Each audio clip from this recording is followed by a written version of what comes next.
đồng xanh gió dù êm và mây nắng bước chân em về. Từ khi có anh bên em, đời em như vần thơ. Đồng xanh hát rì rào, nắng thăm tô má em ửng hồng. Bên anh nồng nàn yêu thương ngỡ ngàng như là từ bao lâu. Tình em rất mong manh, nhờ gió nói với anh, trao nhau một tình yêu đắm say.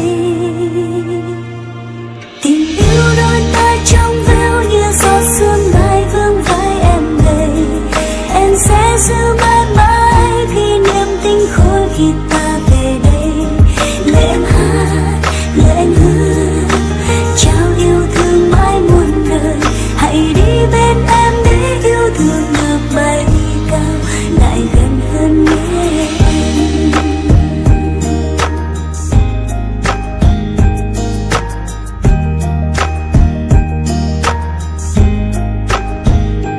Đồng xanh gió dù êm và mây nắng bước chân em về.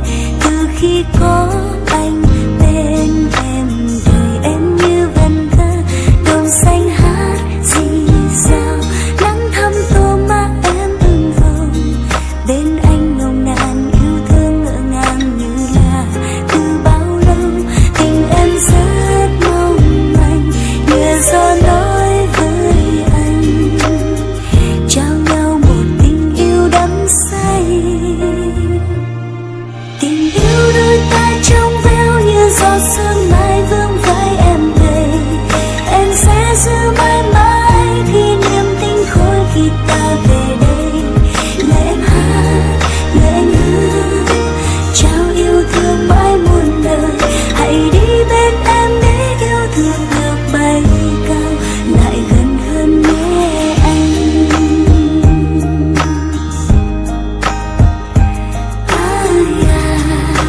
Tình về dung nhau, tình lại gió và mây.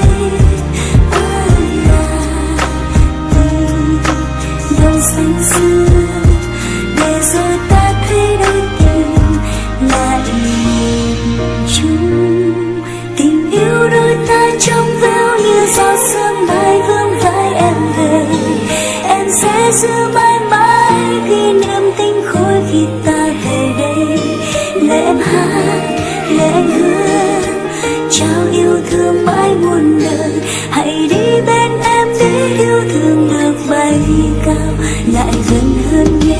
Yêu đôi ta trong veo như gió sương mai vương vai em về.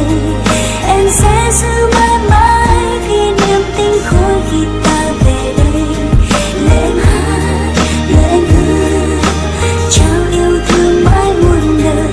Hãy đi bên em để yêu thương được bay cao, lại gần hơn nhé anh.